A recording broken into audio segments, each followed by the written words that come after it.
Well, hello there, Uber-Tuber-Rubers and Tuberettes alike. It's a short talk at church with an old guy.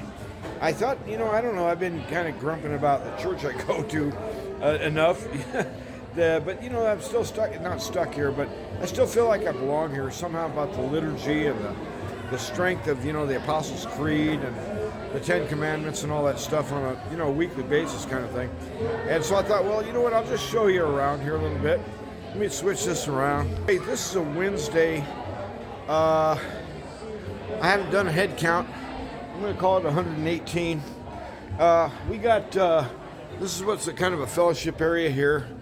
And this is coming back into, I guess this is called the nave or something. I don't know what that means. Anyhow, poop a troop. Okay, that's one of the doors I come in.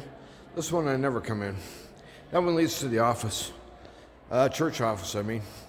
And so anyway, this is our sanctuary. And I usually sit, I don't know if I could point it out so awfully well, about the second, third row up right there on the left side. I don't know, it's not like I staked a pew out or something like that. This place could probably seat, I'm guessing 400. Oh, I just got to sit down. Oh, gosh, stiff I am. Today I was working and I was supposed to help some younger guys on some toilets and stuff, and oh my gosh, all I had to do was hook up a ice machine, and it wasn't that hard, except I needed a whole bunch of parts I needed, and had like 3 trips to the hardware. But anyway, 3:15, and I just said, I am done. I couldn't believe how stiff my rear end was and how exhausted I was. We were working on essentially a second floor, and so you walk up one flight of steps. 13 steps, I counted them.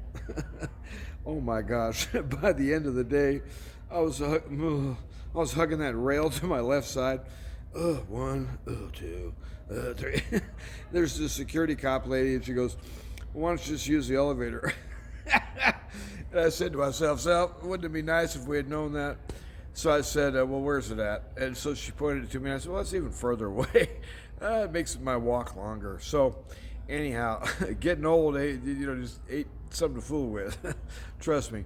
So anyway, in terms of Presbyterian, I think the thing that drew me in to this kind of word and power, I was in Albuquerque. I was in early 20s, and I decided to follow it through. From the Apostle Paul, I thought, well, where's this trail lead? And I could sense that the same lines of thought and similar patterns were emerging in St. Augustine, or Augustine, however you pronounce that. He's kind of like 400 AD, Roman Catholic, big time. And that's one of the things that's weird. Presbyterians and Roman Catholics can agree Augustine was a good egg. But anyway, he wrote a bunch of stuff. And the whole idea of predestination and all that stuff spooks the crap out of a lot of people, and they got all wore out about it. No, I don't believe in double predestination, just single predestination. It's like, shut up, I don't want to hear it.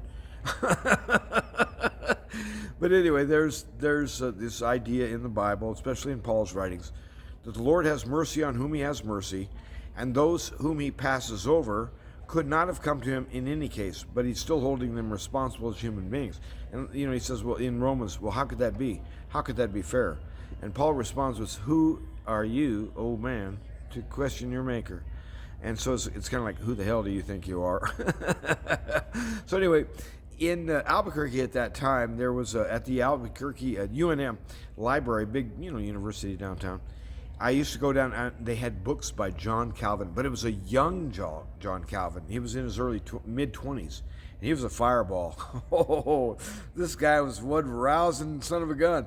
And, everybody thinks of Calvin as this really dour kind of establishment figure, but if you read some of his earlier stuff, he was right on with a lot of the modern day, on fire for Jesus kind of people. So I loved it. And so I decided to trace it out, and I found that also I was reading Martin Luther's Bondage of the Will. Excellent read. Just go back and read it. You'll love it. And I decided I'm going to find the most Lutheran church I can find, in the most Calvinist church I can find. Because let's face it, the modern Presbyterian, United Presbyterian Church, I don't know where they're at, but they ain't far from the United Methodists, and God knows what their people are all about.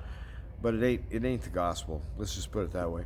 So anyway, I just wanted to let you know I ended up basically a Calvinist and haven't been able to shake it since. That was kind of like 1981 or 1982 when it's funny because for a while I was going to the most Calvinist church was the Orthodox Presbyterian Church in Albuquerque, and then there was a very small Wisconsin Synod Lutheran Church, which looks down on the Missouri Synod as a bunch of liberals. So I've sat in with them guys, and I was fairly comfortable in both. But I finally decided that the Lutheran version of especially the Lord's Supper and especially baptism, I couldn't really buy into in real confidence and say, you know what, yes, I'll put my stamp on that, I buy it. It just seemed too much like magic to me. So at any rate, there you are. So anyway, 42 years later, we're still here. And I've been looking around for churches and stuff, but I'm probably going to stay here because I just haven't been able to get in the other churches around here. Like, is it asking too much to do the Lord's Supper occasionally, Is it asking too much to have an invocation where we call upon the Spirit to show, or a benediction at the end to go in His peace, whatever.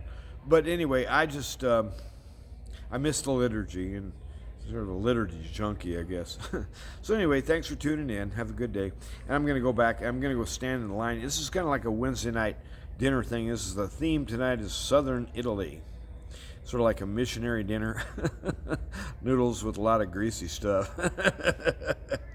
Yeah, it's probably a high-calorie carb bomb, but anyhow, cost me $3. Good deal.